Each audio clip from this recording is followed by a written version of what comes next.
Astaghfirullah. Bismillahirrahmanirrahim. Assalamualaikum warahmatullahi wabarakatuh.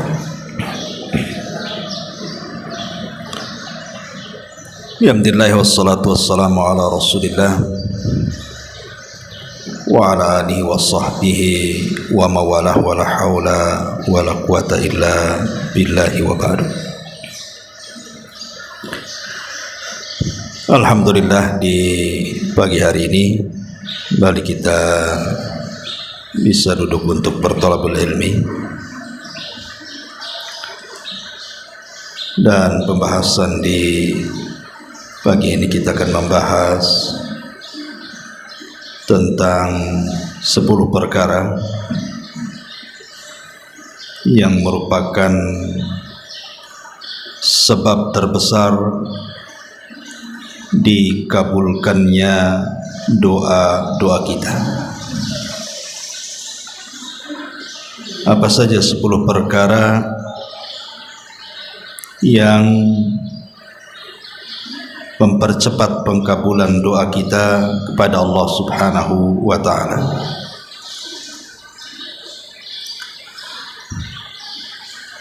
Ma'asyiral muslimat yang dimuliakan Allah Subhanahu wa ta'ala,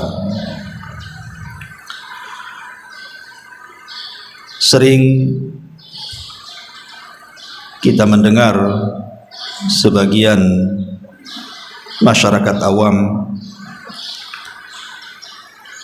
mereka sering mengatakan,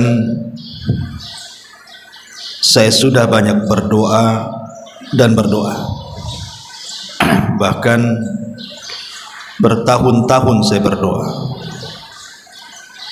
tetapi tidak kunjung pula diijabah Allah Subhanahu wa ta'ala. Maka jawabannya adalah, boleh jadi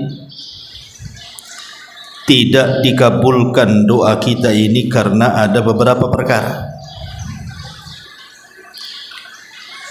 Yang pertama, memang kita ini adalah orang yang tidak berhak mendapatkan pengabulan doa.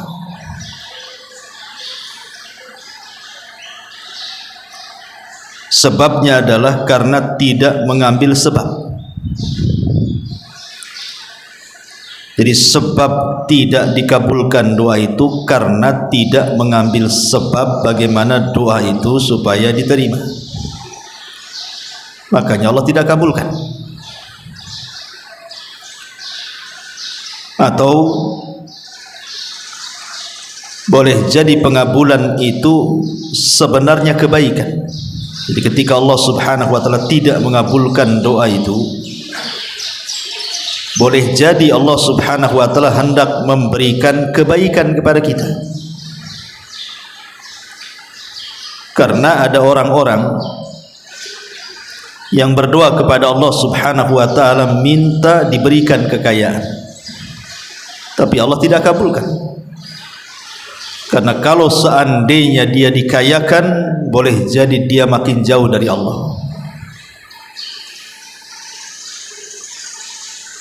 Karena ada orang-orang itu kalau dimiskinkan sementara dia kaya, dia makin kufur. Ataupun sebaliknya, terkadang dia miskin dekat dengan Allah, dan kalau Allah kayakan semakin kufur kondisinya.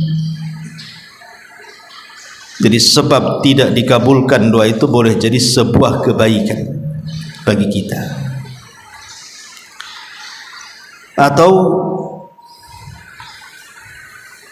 boleh jadi Allah Subhanahu wa ta'ala mengulur waktu, karena likulli syai'in ajal. Setiap segala sesuatu itu ada waktunya. Terkadang Allah Subhanahu wa ta'ala tidak tergesa-gesa untuk mengabulkan doa kita, tapi Allah berikan waktu, dan Allah Subhanahu wa ta'ala pasti akan kabulkan. Kapan waktunya terserah Allah. Atau boleh jadi Allah Subhanahu wa taala tidak kabulkan di dunia,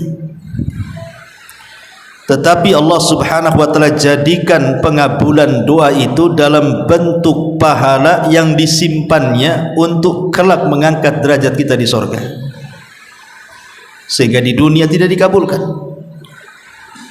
Sengaja Allah Subhanahu wa taala simpan sebagai pengangkat derajat kita di surga. Atau boleh jadi Allah Subhanahu wa taala tidak mengabulkan doa kita, bukan tidak dikabulkan permintaannya, tetapi Allah mengabulkan yang lainnya. Yang diminta lain, yang dikabulkan lain pula. Seperti contohnya, kalau di antara kita ada anak kita yang sakit,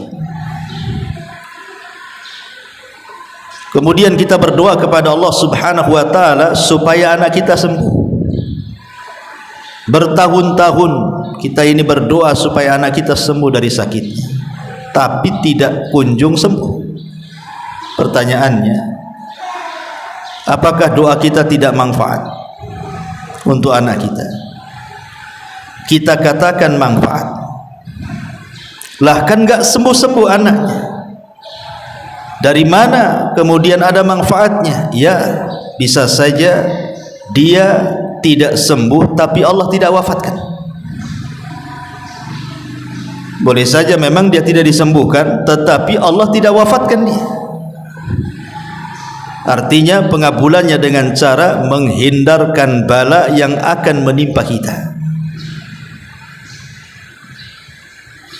Seperti orang yang meminta kepada Allah supaya usahanya dilancarkan, atau rizkinya diluaskan, atau urusannya dimudahkan. Dia sudah berusaha tuh mencari uang, mencari rizki dengan lelah letih, susah payah, peras keringat dan begitu seterusnya, tapi tetap saja penghasilannya seperti itu. Yang ngojek ke sana kemari ya gitu-gitu saja hasilnya. Jual es ke sana kemari ya segitu juga hasilnya. Apa kita katakan tidak manfaat doanya? Manfaat. Boleh jadi yang harusnya mungkin ketika dia bekerja itu dia kecelakaan, tabrak orang atau nabrak orang atau jatuh kalau dia tukang dari ketinggian. Allah Subhanahu wa taala hindarkan bala-bala seperti itu. Jadi tidak ada doa yang tidak bermanfaat, semua doa itu bermanfaat. Inilah jawaban kalau ada orang yang mengatakan, kenapa saya sudah berdoa terus-terusan tapi kok tidak kunjung ada jawaban. Inilah jawabannya. Di antara 5 perkara yang sudah saya sebutkan.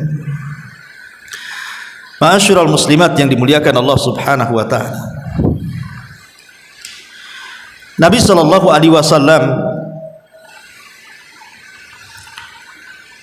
satu hari pernah berkhutbah, khutbah Jumat. Tiba-tiba kemudian ketika Nabi SAW berkhutbah, datang orang Badui datang ke masjid, sedang khutbah itu Rasul. Kemudian dia mengatakan, ya Rasulullah, ternak-ternak kami mati semuanya, jalan-jalan kami terputus karena kekeringan sehingga belah-belah dan pecah-pecah. Kemudian ternak-ternak kami pun sudah mulai banyak yang mati karena kurang makanan. Berdoalah kepada Allah Subhanahu wa taala agar Allah menurunkan hujannya. Maka Nabi SAW di tengah-tengah khutbah itu langsung mengangkat kedua tangannya ke langit dan mengatakan, Allahumma aghithna, Allahumma aghithna. Ya Allah, berilah hujan kepada kami, ya Allah, berilah hujan kepada kami. Dalam riwayat, Allahumma skina, Allahumma skina, ya Allah, berilah hujan kepada kami. Lah perawi hadis ini Anas bin Malik radhiyallahu an, menceritakan belum lagi Nabi SAW menurunkan kedua tangannya, tiba-tiba hujan deras, sak deras-deras, dan tidak berhenti selama 1 minggu. Apa yang terjadi? Kebanjiran di mana-mana. Sehingga Jumat berikutnya Arab Badui ini datang lagi mengeluh. Yang tadinya mengeluh minta hujan, sekarang minta diberhentikan hujan. Karena 1 minggu berterusan itu masalahnya. Akhirnya banjir di mana-mana. Maka Nabi SAW kemudian mengangkat lagi pada Jumat keduanya dan mengatakan, Allahumma hawalaina wala alaina, Allahumma alal akam waddirab wa butunil audiyati wa manabitis syajar. Ya Allah, hujanilah di sekitar kami, jangan kepada kami. Artinya, jadikan hujan itu tidak berbahaya untuk kami. Atau kalau memang berbahaya, ya Allah, pindahkan hujan itu ke daratan-daratan tinggi, beberapa anak bukit, dasar-dasar lembah, ataupun beberapa tanah yang menumbuhkan pepohonan di situ. Dari sini kita tahu bahwa Nabi SAW mencontohkan bahwa setiap doa itu pasti diijabah. Cuman cara pengijabahnya ada yang langsung cash seperti Nabi SAW. Ini kan cash ini. Dia berdoa minta hujan, turun pula hujan. Ketika hujannya seminggu tidak berhenti membahayakan, maka Rasulullah SAW meminta hujannya dipindah ke tempat lain dan Allah kabulkan. Apa maknanya? Tidak ada doa yang tidak bermanfaat, karena asal doa itu sendiri adalah ibadah. Bahkan seorang wanita di zaman Nabi Musa alaihi salatu wassalam, Asiyah bintu Muzahim, istri daripada orang nomor 1 Mesir, Fir'aun. Ketika Nabi Musa alaihi salatu wassalam sudah diangkat menjadi nabi dan rasul, kemudian mulai berdakwah ke lingkungan keluarga Fir'aun, maka yang pertama kali beriman kepada Nabi Musa adalah istrinya Fir'aun, Asiyah bintu Muzahim. Langsung beriman kepada syariatnya Musa, dan dia pun menyembunyikan keimanannya. Tetapi lambat laun Fir'aun tahu kalau Asiyah bintu Muzahim itu sudah tidak menuhankan dirinya dan beriman kepada Tuhannya Musa. Marah dia. Akhirnya kemudian Fir'aun pun mengazab Asiyah sejadi-jadinya, mulai daripada diikat di batu, kemudian dikasih terik matahari, dicambuk, begitu seterusnya. Tetapi dia tidak bergeming dari keimanannya. Padahal orang nomor 1 Mesir, istri daripada orang nomor 1 Mesir, artinya dunia sudah di hadapannya, dia tinggal di istana. Lah ketika kemudian satu hari Fir'aun itu sudah tidak sanggup lagi memurtadkan istrinya untuk menyembah dirinya, maka Fir'aun pun mengambil sikap untuk membunuhnya dengan cara melemparkan dari atas tebing. Lah saat dilempar itulah Asiyah bintu Muzahim tidak ada tempat mengadu kecuali kepada Allah. Pada siapa lagi? Yang dihadapi orang nomor 1 Mesir, tentaranya banyak. Kepada siapa dia bisa mengadu kecuali kepada Allah, kan begitu? Dia tahu bahwa hanya Allah yang bisa mengabulkan doanya.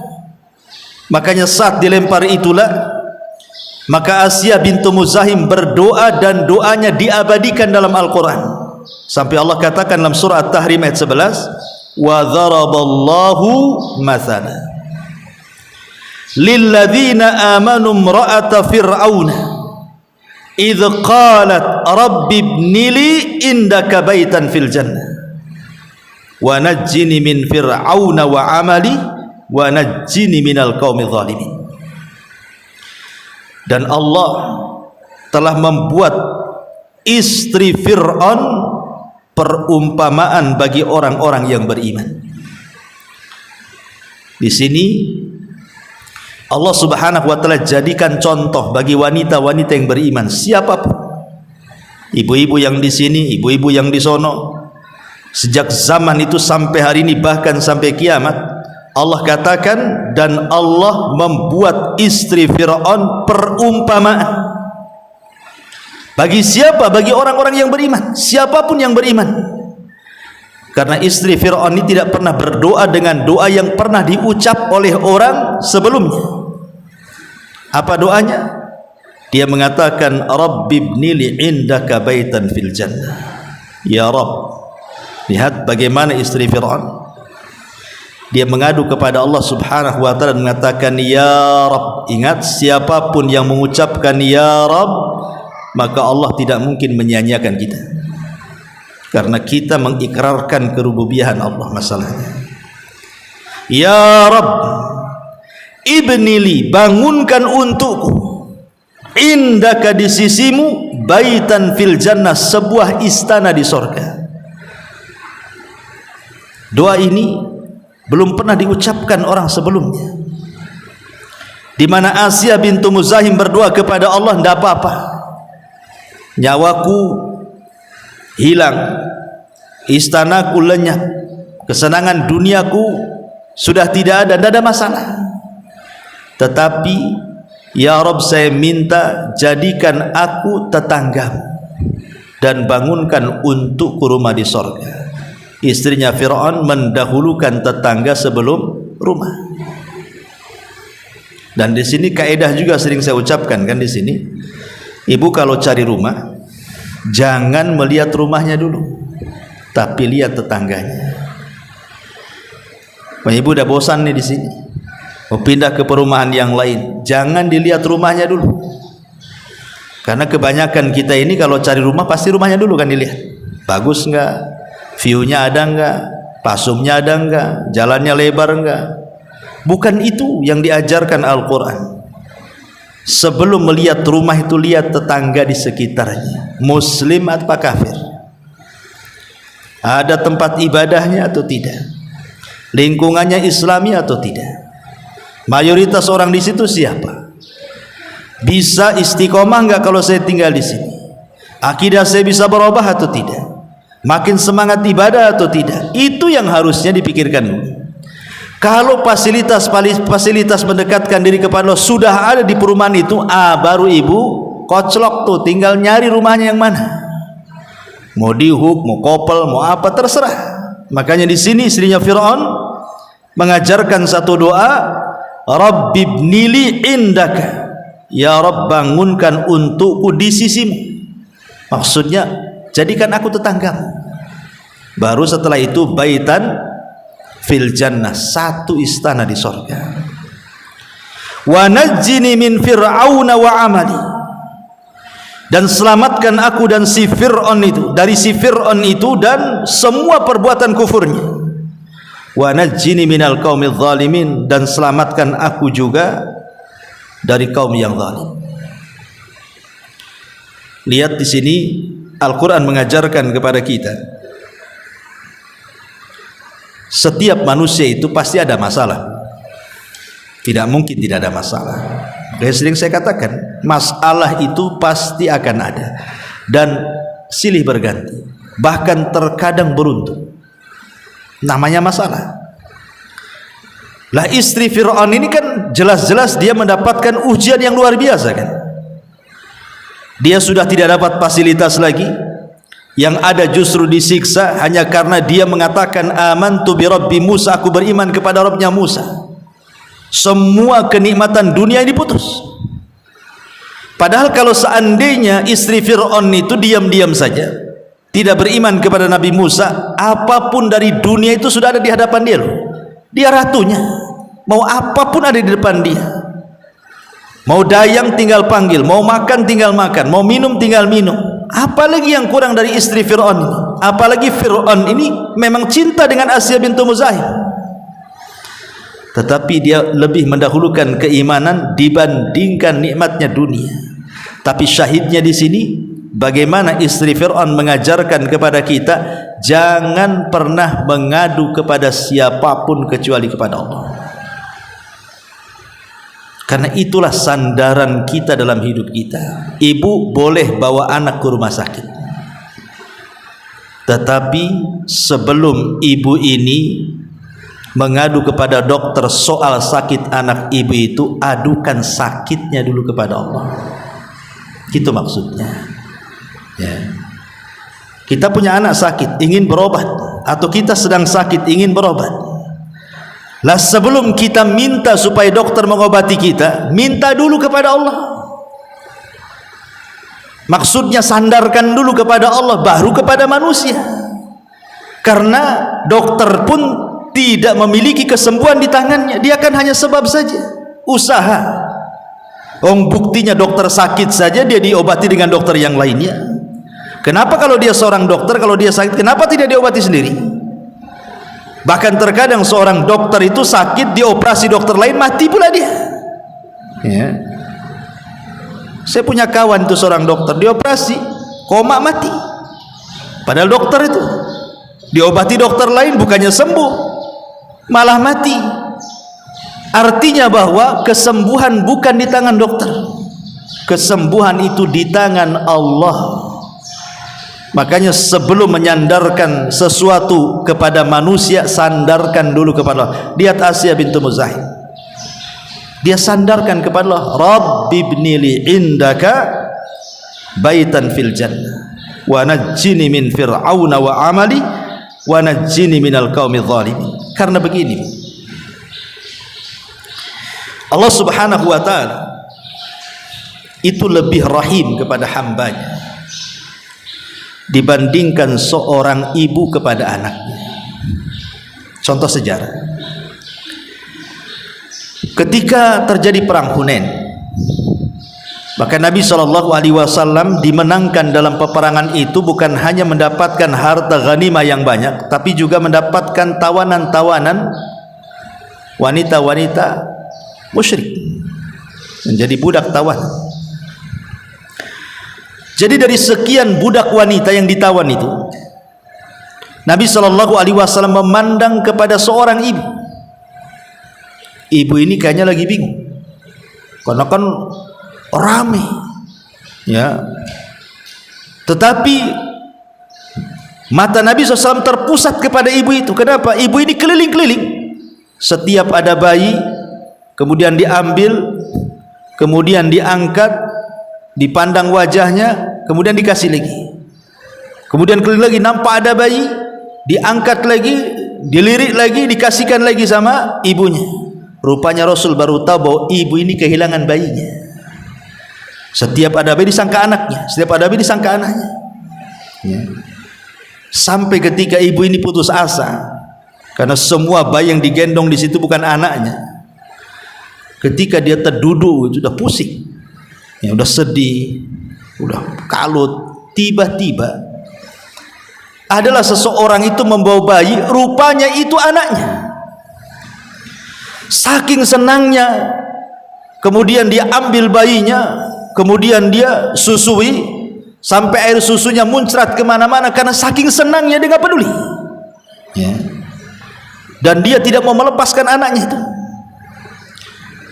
Kemudian Nabi SAW memanggil para sahabat dan mengatakan, kalau seandainya kalian gari parit, kemudian kalian letakkan kayu bakar, kemudian kalian nyalakan api, kemudian kalian suruh wanita itu yang sudah menemukan anaknya, disuruh melempar bayinya ke api, kira-kira mau tidak? Kata sahabatnya, nggak mungkin lah, ibu itu udah sayang betul sama anaknya, anak itu sudah hilang, sekarang sudah dapat, kemudian kita suruh melemparkan bayi itu ke api. Mana mungkin, mustahil ibu itu mau melemparkan anaknya ke dalam api, karena ibu itu sayang. Maka Nabi SAW mengatakan, Allahu arham bi ibadihi, Allah lebih sayang dengan hamba-hambanya dibandingkan ibu itu dengan anaknya. Apa kata Rasul? Allah jauh lebih sayang kepada hamba-hambanya dibandingkan ibu itu dengan bayinya. Kalau saya buat analogi begini, Ibu punya anak, nakal sanakal-nakal, durhaka sadurhaka-durhakanya, kurang ajar dengan kita. Tapi satu hari anak ini diberikan hidayah, akhirnya minta maaf kepada kita. Satu hari minta maaf, tentu kita masih dongkol karena masih kurang ajar. Tapi anak itu terus setiap hari merengek-rengek supaya ibunya itu memaafkan dia. Terus setiap hari seperti itu. Memang dia menyesal, dia tidak akan berbuat lagi, dia sudah minta maaf. Pokoknya dia terus memelas kepada ibunya. Kira-kira Bu, memaafkan enggak ibu? Pasti akan dimaafkan. Tidak mungkin tidak dimaafkan. Anak senakal apapun, kalau sudah nampak baiknya, apalagi mau bertobat, apalagi terus setiap hari meminta maaf dan nampak kebaikannya, saya kira hati ibu akan luluh. Tidak mungkin enggak luluh. Pasti akan luluh. Pasti akan memaafkannya. Boleh jadi akan merangkulnya lagi. Lah Allah Subhanahu wa taala jauh lebih memaafkan hamba-hambanya dibandingkan seorang ibu yang dirhakai anaknya kemudian minta maaf kepadanya. Allah lebih sayang dengan hamba-hambanya. Artinya kalau kita ada masalah kemudian mengadukan perkara kepada Allah Subhanahu wa taala, mustahil, Allah tidak mungkin tidak mengabulkan doa kita. Kalau kita ketuk terus. Makanya sering saya katakan, tidak ada yang mustahil bagi Allah. Kalau setiap hari di jam-jam mustajab doa kita terus mengetuk pintu langit agar Allah mengabulkan doa kita, yakin husnudzon kepada Allah Azza wa Jalla, penuh dengan keyakinan, penuh dengan kerendahan, pasti Allah kabulkan. Rahasia ini yang terkadang luput kepada orang tua yang berputus asa dengan kenakalan anaknya. Ustaz, saya sudah tidak bisa lagi nasihati anak saya. Jangankan lagi suruh sholat, suruh baik saja susah. Saya sudah angkat tangan. Sebagian ibu yang lainnya, aduh, boro-boro katanya mau sholat, tidur aja anak saya itu. Kadang-kadang bertengkar pula dengan anak gara-gara disuruh sholat tak mau. Sekarang anak saya sudah besar, kita ini mau berperang pula sama anak gara-gara nyuruh sholat. Sebenarnya kuncinya supaya anak kita ini mudah untuk sholat itu salah satunya apa? Ketuk pintu langit. Ketuk pintu langit. Yang mengeraskan hati anak kita siapa? Allah. Yang melembutkannya juga Allah. Coba kalau seandainya kita ini punya anak sanakal-nakalnya, ibu setiap sepertiga malam berdoa, setiap malam, atau di waktu-waktu mustajab saat hujan turun, umpamanya, saat di antara adzan dan qomat, di hari Jumat setelah asar sebelum maghrib, terus seperti itu setiap hari pintu langit ibu ketuk, mustahil Allah tidak kabulkan. Karena Allah lebih sayang dengan hamba-hambanya dibandingkan seorang ibu dengan bayinya. Itu harus yakin itu. Ya. Ini yang kemudian luput. Kenapa? Tidak, doa itulah silahul mukmin kata Rasul. Senjata loh. Itu senjatanya. Kenapa enggak yakin? Karena orang ini kalau mengurus anaknya kemudian anaknya tidak sadar-sadar itu karena tidak pernah kita gunakan senjata ini sebenarnya. Senjata doa. Doa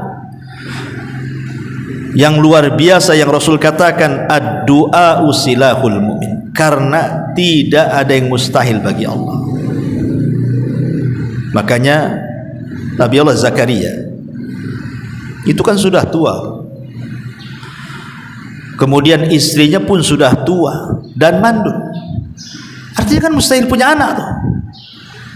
Kalau sudah tua otomatis menopause, sudah susah punya anak. Ditambah-tambah mandul lagi, sudah tua plus mandul. Artinya double gitu ya. Tidak mungkin wanita seperti ini punya anak, mustahil. Tetapi rupanya tidak ada yang mustahil bagi Allah. Dengan terus-terusan berdoa Zakaria di mihrabnya, apa yang terjadi? Allah kabulkan doanya. Akhirnya kemudian istrinya hamil melahirkan Yahya ibnu Zakaria. Dari sini ada kaidah yang kita anggap mustahil, tetapi bagi Allah itu mungkin. Yang kita anggap mustahil, bagi Allah itu semua bisa mungkin. maka jangan pernah meremehkan pengkabulan doa. Jangan pernah. Jangan pernah mengecilkan Allah. Jangan pernah mengecilkan Allah. Tetapi walaupun demikian, jangan pula kita melampau dalam berdoa. Oh, kalau gitu Allah, kita harus yakin Allah akan mengabulkan semuanya. Ya, selama doa kita ini tidak melampau dan tidak dilarang. Contoh ibu berdoa, ya Allah jadikan aku nabi, kan kurang ajar.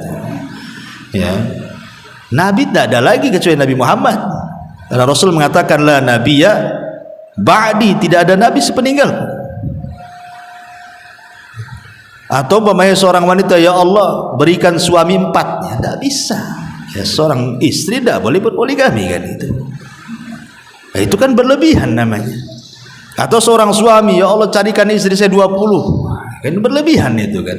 Jadi nggak boleh, walaupun kita yakin Allah itu maha besar dan kita tidak boleh mengecilkan, tapi bukan berarti kita boleh meminta sesuatu yang diharamkan, tidak boleh. Tetapi kaedahnya jangan kecilkan Allah. Orang-orang yang suka mengecilkan Allah itulah sebabnya dia tidak dikabulkan doanya, karena meremehkan Allah. Akhirnya dia lebih bersandar kepada manusia, kepada makhluk dibandingkan kepada Allah. Makanya kenapa ada sebagian peneliti kesehatan itu ketika membandingkan rumah sakit yang ada di Saudi dengan rumah sakit yang ada di negeri kita ini, rumah sakit di negeri kita ini banyak pasien, kadang oper, nggak ada tempat, nggak ada ruangan, nggak ada kamar, kadang-kadang akhirnya di teras, kadang ada yang nggak diterima balik lagi, saking banyaknya pasien, dokternya pula sedikit, ruangannya pula tak banyak gitu. Tapi di sana terbalik, rumah sakitnya lenglang, ya, tidak berdesak-desakan seperti di negeri kita ini. Jadi adalah yang meneliti apa rahasianya. Ke orang Saudi itu kan kayak nggak pernah sakit saja. Rupanya orang sana itu sudah ditanamkan tauhid oleh para ulama sana, bahwa setiap mereka sakit, maka pengobatan pertama mereka adukan sakitnya kepada Allah. Mereka ruqyah, mereka meruqyah diri sendiri. Mereka sangat yakin bahwa penyakit datang dari Allah, Allah pula yang akan menyembuhkannya, seperti perkataan Ibrahim, wa idza maridtu fahuwa yashfin, apabila aku sakit aku yakin Allah yang akan menyembuhkanku. Baru setelah kemudian mereka berusaha untuk mengobati dirinya dengan cara meruqyah dirinya, berdoa kepada Allah minta kesembuhan dengan sebab-sebab syar'i, dengan sedekah, dengan macam-macam lah. Kalau memang sudah mentok, barulah mereka mencari sebab, datanglah mereka ke dokter. Kalau kita kan terbalik, Bu. Kalau sakit pertama kali datang ke dokter dulu. Tolong dok, sembuhkan saya, sembuhkan anak saya. Dokter lah, bukan Tuhan. Ya. Dokternya pula orang awam, tidak pernah ngaji. Ya, saya berusaha, sisanya kepada Allah katanya. Allah pula dikasih sisa tuh dokternya ini. Jadi ada orang-orang yang kemudian tidak yakin dengan Allah, dia lebih yakin dengan manusia. Baru kalau sudah mentok, rumah sakit angkat tangan, dokter angkat tangan, baru dia tawakal kepada Allah. Ya sudah, kalau mau sembuhkan ya sudah, sabarlah. Enggak begitu harusnya. Dia enggak yakin dengan Tuhan kalau yang seperti ini. Harusnya kan minta dulu kepada Allah, baru kepada makhluk. Kepada makhluk itu hanya sebab saja, karena makhluk sendiri tidak punya kesembuhan menyembuhkan orang. Lah di sini pembahasan kita di pagi hari ini, kita akan mencoba mengupas 10 perkara yang disebutkan oleh para ulama tentang 10 yang sangat besar perannya di dalam pengabulan doa. Yang pertama, ulama mengatakan al-ilha'u was-sabru wa adamul isti'jali. Al-ilha, ilha itu merengek, Seperti anak kecil meminta kepada kita, merengek, guling-guling, nangis-nangis, kan kasihan juga, lama-lama dikasih juga kan itu kepada makhluk tuh ya. Dan juga sabar dan tidak tergesa-gesa, karena salah satu doa ditolak itu ketika kita tergesa-gesa. Apa makna tergesa-gesa? Dia mengatakan, kata Nabi SAW, da'autu wa da'autu falam ara yastajibli. Aku sudah berdoa dan berdoa dan berdoa dan berdoa, tapi tidak ada tanda-tanda dan kunjung dikabulkan Allah. Justru kata-kata ini yang menjadikan doa tidak akan diterima.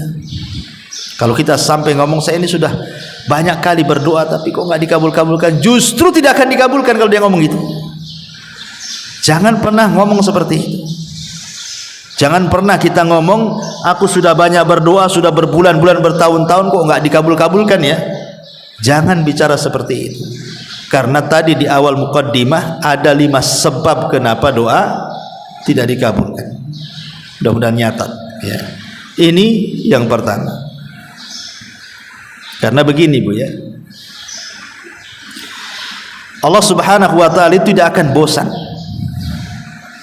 tidak akan bosan memberi pahala, memberi pemberian yang kita minta tanpa terputus. Allah tidak akan bosan. Justru yang bosan itu kita meminta kepada Allah, karena lama meminta kok nggak dikabul-kabulkan, akhirnya bosan. Padahal Allah itu tidak bosan memberikan pahala, karena asal doa itu sendiri ibadah. Artinya kalaupun tidak kunjung, tidak nampak, tidak ada tanda-tanda dikabulkan doa, sebenarnya ibu dengan doa itu sudah dapat pahala. Sudah dapat pahala gitu ya. Pahalanya itu kalau ibu sekali doa dapat pahala. Terus hakikatnya sedang mengumpulkan pahala. Karena orang yang tidak pernah berdoa kepada Allah dinyatakan sombong. Sombong dia, orang yang tidak meminta kepada Allah Azza wa Jalla. Karena mustahil bagi Allah Subhanahu wa ta'ala tidak akan mengabulkan doa kalau dia benar-benar berdoa kepadanya. Makanya Rasul mengatakan, wallahi la yamallullahu hatta tamallu. Demi Allah, Allah tidak akan pernah bosan sampai kalian yang bosan. Kemudian yang kedua, at-tadarru wal inkisar. At-tadarru wal inkisar. Tadarru dan inkisar itu artinya kita merasa hina, merasa rendah di hadapan Allah. Kita ini betul-betul seorang hamba di hadapan Tuhan. Kalau dalam kehidupan di masyarakat saja, terkadang seorang pembantu ya, takut dengan majikannya, merasa terhina. Kenapa kemudian kita lebih terhina lagi di hadapan Allah? Harusnya kan seperti itu. Lah karena syarat diterima doa itu ketika kita berdoa kepada Allah, kemudian kita betul-betul merasa kita ini seorang hamba, budaknya Allah. Dari sini diajarkan supaya tidak sombong. Jangan pernah sombong bahwa Allah itu zat yang maha kuasa, Al-Aziz yang maha mampu untuk menyakiti siapapun, dan tidak ada siapapun yang mampu menyakiti Allah Azza wa Jalla. Ini yang kedua. Yang ketiga, as-sidq wal ikhlas. Jujur dan penuh dengan keikhlasan saat berdoa. Harus jujur dalam berdoa. Kemukakan semuanya kepada Allah Azza wa Jalla. Enggak boleh ada yang disembunyikan. Pasti Allah Subhanahu wa ta'ala mendengar doa kita kok, nggak mungkin nggak mendengar. Kemudian ikhlas. Ikhlas itu artinya betul-betul karena Allah berdoanya, betul-betul karena Allah, bukan karena dunia, bukan karena orang lain. Makanya kenapa Allah mengatakan fad'ullaha mukhlisina lahuddin, berdoalah kepada Allah, mintalah kepada Allah dengan penuh keikhlasan. Karena begini, kalau kita lihat sejarahnya orang-orang musyrik zaman dulu, ketika pasukan Abraha hendak menyerang Ka'bah, maka Abraha mengutus seorang utusan untuk menanyakan siapa pemimpin Arab. Maka orang-orang mengatakan Abdul Muthalib. Maka Abraha mengatakan, panggil Abdul Muthalib kemari. Maka Abdul Muthalib dipanggil. Kemudian terjadi dialog antara Abraha dengan Abdul Muthalib. Lah ketika itu pasukan Abraha mencuri 200 untanya Abdul Muthalib. Jadi Abraha ini membicarakan soal kedatangannya, ingin menghancurkan Ka'bah. Dia ingin lihat reaksi Abdul Muthalib selaku pemimpin Arab dan penjaga Ka'bah. Tetapi tidak ditanggapi oleh Abdul Muthalib, seolah-olah tidak sayang dengan Ka'bah. Hancurkan aja lah, kan begitu maksudnya. Kenapa Abdul Muthalib seolah-olah tidak peduli dengan Ka'bah? Bukan tidak peduli dengan Ka'bah, tapi Abdul Muthalib ngomong dengan si Abraha ini, saya datang kemari menemuimu itu karena unta-unta saya dicuri kamu. Saya ingin mengambil 200 untaku. Adapun urusan Ka'bah, kata Abdul Muthalib, itu urusan lain.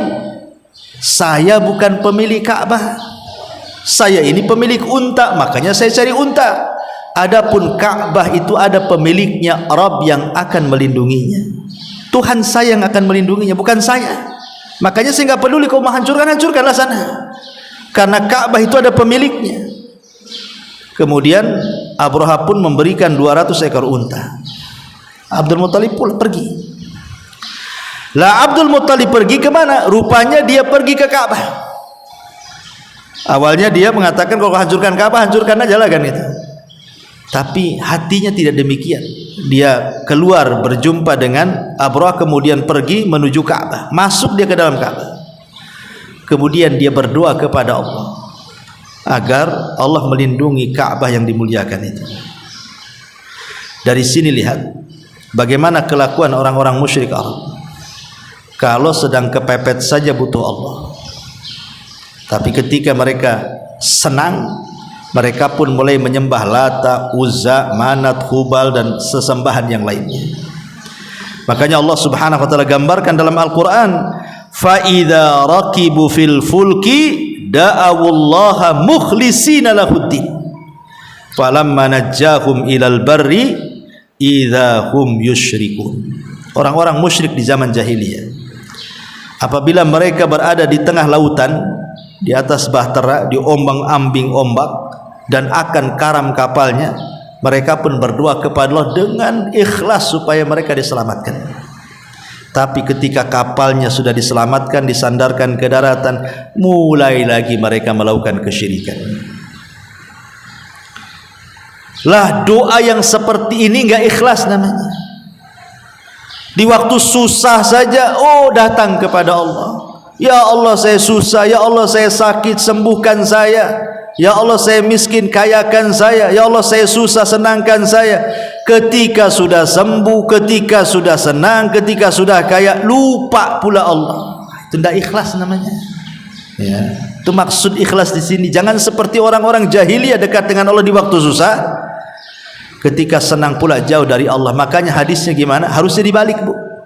Ta'arraf ilallah firraha ya'rifka fisyiddah. Kenali Allah di waktu senang supaya Allah kenal di waktu sulit.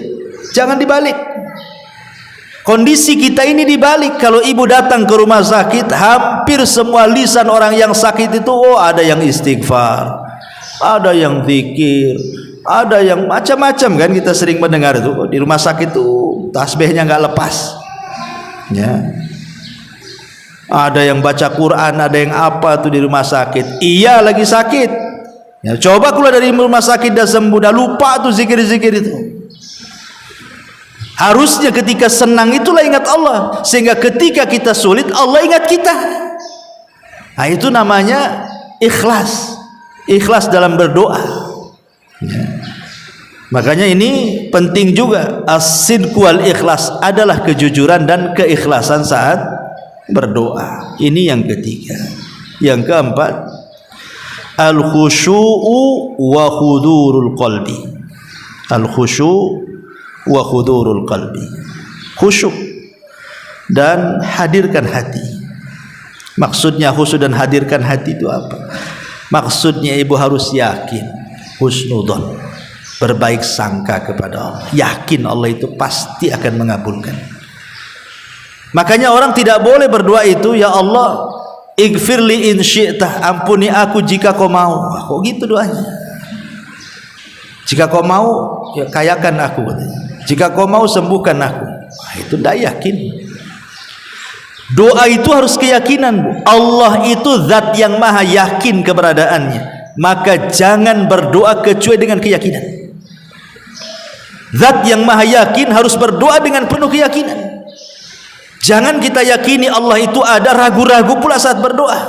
Nggak boleh ragu-ragu. Ya Allah sembuhkan saya, tapi nggak yakin saya sembuh katanya. Lah kok bisa gitu? Ya, karena dokter sudah vonis saya 3 hari lagi mati nih. Kata siapa? Yang ngasih umur itu Allah Azza wa Jalla. Maka Nabi SAW sampai mengatakan, ud'ullaha wa antum muqinuna bil ijabah wa'lamu annallaha la yastajibu du'a min qalbin ghafilin lahin, kata Rasul. Berdoalah kepada Allah sementara engkau yakin bahwa Allah mengabulkan kita. Jangankan cerita doa, Bu. Dalam dunia perobatan ada yang namanya istilah sugesti. Sugesti, tahu kan Ibu istilah sugesti itu? Ada orang yang cocok dengan bodrek saja, kena paramek nggak cocok tuh. Ada orang cocoknya dengan puyer, ya, kena panadol nggak hilang tuh kepalanya tuh. Kenapa kok begitu? Kan sama-sama isinya juga ada paracetamolnya, ada macam-macamnya kan begitu ya. Itu sugesti yang berlebihan kan, seolah-olah yakin nih kalau bodrek ini pasti saya sembuh. Paramek 3 butir pun tetap aja sakit kepala. Ada orang itu hanya satu, itu sebenarnya sama aja isinya. Boleh jadi racikannya sama, mungkin dosisnya sama, tapi keyakinan yang berbeda kan. Itu soal kesehatan loh. Makanya zaman dulu kalau ada orang datang ke kiai, kemudian dikasih air gitu kan, bacakan Fatihah, dikasih ludahnya kiai, bah, minum, sembuh dia. Karena yakin dengan Pak Kiainya kan, yakin tuh dengan air ini pasti berkah ini, udah didoakan sama Pak Kiai itu. Ya, padahal dia hanya baca Fatihah saja, tapi dia yakin tuh. Lah artinya sugesti itu juga dalam dunia nyata pun memang bisa tuh. Apalagi kalau berdoa kepada Allah, harus yakin harusnya bahwa Allah itu pasti mengabulkan doa kita. Yakin seyakin-yakinnya, khusyuk sekhusyuk-khusyuknya, tampakkan hati. Makanya Rasul mengatakan, ketahuilah bahwa Allah tidak akan mengabulkan doa dari hati yang lalai dan hati yang tidak yakin. Maka khusyuk, hadirkan hati penuh dengan keyakinan, itu diantara penyebab mustajab doa. Nah, ini yang nomor 4. Yang nomor 5, amalus salihat. Iringi doa dengan amal saleh. Doa saja tidak cukup, harus diiringi dengan amal yang baik. Allah Subhanahu wa taala ketika menceritakan soal Zakaria, Allah katakan, wa Zakaria idza nada rabbahu rabbi la tadharni fardan wa anta khairul warithin fastajabna lahu wa wahabna lahu Yahya wa aslahna lahu zawjahu innahum kanu yusari'una fil khairat wa yad'unana raghaban wa rahaban wa kanu lana khashiin. Dan Zakaria ketika menyeru Rabbnya, ya Rabb, jangan kau tinggalkan aku sendiri, dan engkau sebaik-baik pemberi waris, maksudnya pemberi keturunan. Maka Allah kabulkan tuh Zakaria, dan Allah berikan kepada Zakaria Yahya, dan kami perbaiki dia dan juga istrinya. Kenapa? Karena mereka keluarga Zakaria itu kanu yusari'una fil khairat. Mereka adalah orang-orang yang bersegera melakukan kebaikan, dan mereka berdoa kepada kami dengan penuh harap dan takut, dan mereka orang-orang yang khusyuk saat beribadah kepada kami. Artinya sebab pengkabulan Zakaria dan keluarganya itu sehingga minta anak Allah kabulkan, karena memang kehidupan Zakaria dan istrinya adalah orang-orang yang bersegera melakukan kebaikan. Jadi salah satu penyebab besar doa itu diterima Karena ada amal-amal soleh yang lainnya yang menopang doanya tuh. Contoh umpamanya ibu ingin sembuh, sakit, ya Allah sembuhkan saya. Ditopang dengan cara apa? Selain juga minta kepada Allah, datang ke dokter minta obat, juga sedekah. Karena sedekah juga salah satu penyembuh. Ya. Iringi dengan amalan yang lainnya. Minta doa orang-orang yang soleh, kan itu bentuk tawasul juga. Ya, jadi iringi dengan amal soleh yang lainnya, jangan terpatok dengan doanya saja. Ini juga yang nomor 5. Yang nomor 6, thayyibul mat'ami wal malbas. Ini juga pengaruh besar. Usahakan yang dipakai dan yang dimakan itu atau yang diminum sesuatu yang baik, sesuatu yang halal. Abi Hurairah radhiyallahu anhu, dia berkata, Rasulullah SAW bersabda, Innallaha thayyibun la yaqbalu illa thayyiban. Allah itu zat yang maha baik, tidak menerima kecuali yang baik-baik. Wa innallaha amaral mu'minina bima amara bihil mursalin. Dan Allah telah memerintahkan orang-orang yang beriman sebagaimana Allah perintahkan para rasul. Ya ayyuhar rusul, kulu min thayyibati wa'malu salihan inni bima ta'maluna alim. Wa qala ya ayyuhalladzina amanu kulu min thayyibati ma razaqnakum. Wahai para rasul, makanlah dari yang baik-baik dan beramal saleh. Wahai orang-orang yang beriman, makanlah dari yang baik-baik yang kami rizkikan. Kemudian Rasul menyebutkan seorang laki-laki, dzakara rajula yutilu safar. Laki-laki ini sudah lelah lama, entah berbulan-bulan menjadi musafir. Asy'atha aghbah. Saking lamanya di jalan, karena orang safar dulu kan di padang pasir, Bu ya. Lama jalannya, nggak ada pesawat, nggak ada kereta, nggak ada bus, ya pakai unta, kadang jalan kaki berbulan-bulan. Ya namanya kena debu, kena apa ya, kotor semua lah bajunya, pakaiannya, badannya, rambutnya. Asy'atha aghbar.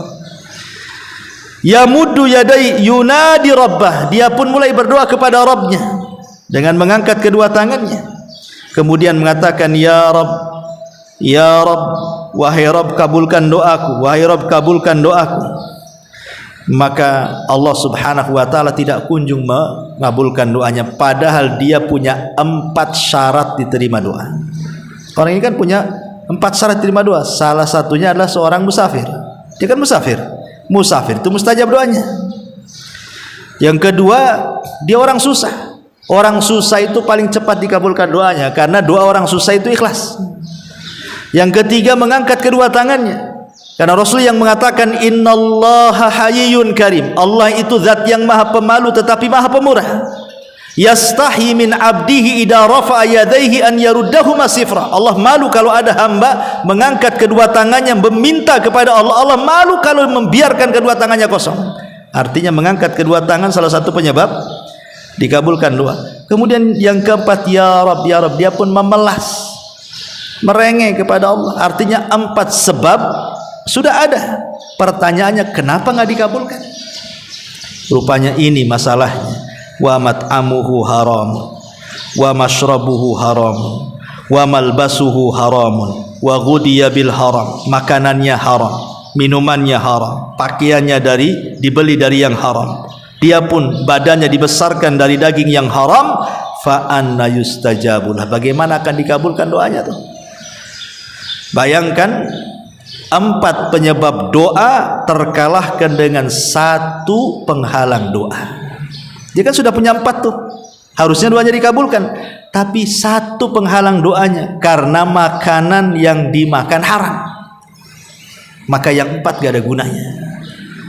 Nah, maka ini juga kenapa kemudian doa-doa kita tidak pernah dikabulkan. Boleh jadi salah satunya adalah faktor masalah makanan, ya, makanannya haram, tidak halal, dan begitu seterusnya. Yang nomor 7, at-taubatu wal istighfar. Bertobat dan istighfar. Tobat dengan istighfar itu beda. Kalau tobat itu perbuatan, kalau istighfar itu ucapan. Dan ini harus digandengkan antara istighfar dan tobat itu.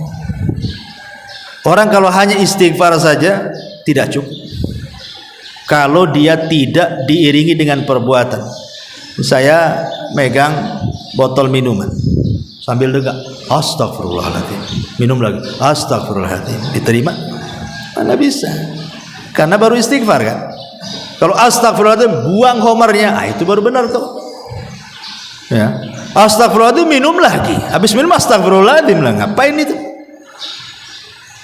Ibu habis kumpul-kumpul lagi gibah, tersadar astagfirullahaladzim kita lagi gibahin orang, nyambung lagi ya, astagfirullahaladzim, jadi main-main jadinya kan. Kalau astagfirullahaladzim langsung pergi dari situ.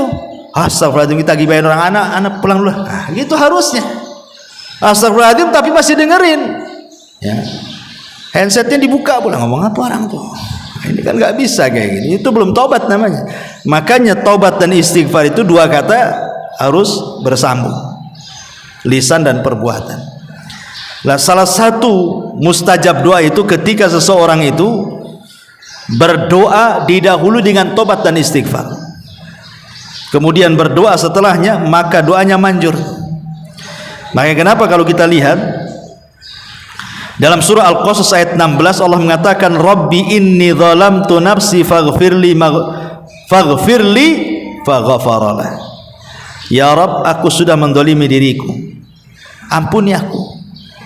Maka setelah dia istighfar meminta ampun, apa kata Allah? Faghfaralah, maka Allah pun ampuni dia. Allah ijabah, Allah ampuni dia. Setelah dia meminta ampun dan bertobat, baru datang ampunannya kepada Allah Subhanahu wa ta'ala. Sama dengan Nabi Adam. Nabi Adam ketika diturunkan di dunia di mana? Ada yang mengatakan di Sri Lanka, di India sana. Kemudian Hawa diturunkan di mana? Di Jeddah. Kemudian keduanya saling mencari, sampailah di satu tempat dan saling mengenali, disebut dengan Arafah. Disitulah Allah Subhanahu wa ta'ala turunkan kalimat pertama yang dibaca Adam dan juga Hawa. Apa kalimat pertama yang diucapkan Adam dan Hawa saat berjumpa di Arafah? Rabbana, gimana? Rabbana zalamna anfusana wa illam taghfir lana wa tarhamna lanakunanna minal khasirin. Inilah ucapan pertama yang diucapkan Nabi Adam di bumi. Rabbana zalamna anfusana, ya Rabb, kami sudah mendolimi diri-diri kami. Fa illam taghfir lana, kalau engkau tidak mengampuni dosa kami dan engkau tidak merahmati kami, tentu kami termasuk orang yang rugi. Setelah Adam dan Hawa betul-betul bertobat, apa kata Allah? Fataba alaihi, baru turunlah ampunan tobat dari Allah Azza wa Jalla, kabulkan permintaannya. Dari sini menunjukkan bahwa doa itu kalau ingin dikabulkan, dahului dengan istighfar dan juga tobat. Kemudian yang nomor 8, adamud du'a bismin aw qati'ati rahim. Jangan berdoa dalam rangka perbuatan dosa atau memutus silaturahim. Ya Allah, hancurkan saja orang sebelah itu, dia saingan dengan saya. Nah, itu kan menghancurkan bisnis orang, tidak boleh lah kan itu. Ya Allah, ini saudara saya ini jahat sama saya, kirim penyakit biar dia mati ya Allah. Nah, ini tidak bisa lah kan itu. Doa untuk sebuah keburukan atau perbuatan dosa nggak akan dikabulkan ya. Kemudian yang nomor 9, hamdulillah wassana alaihi baina yadayi doa. Sebelum berdoa puji dulu Allah. Sama dengan makhluk kan. Ibu kalau mau merayu orang karena ingin meminjam sesuatu atau meminta sesuatu, kan salah satu jurusnya supaya dia ngasih permintaan kita atau kita hendak meminjamkan sesuatu, pasti ibu rayu dulu tuh.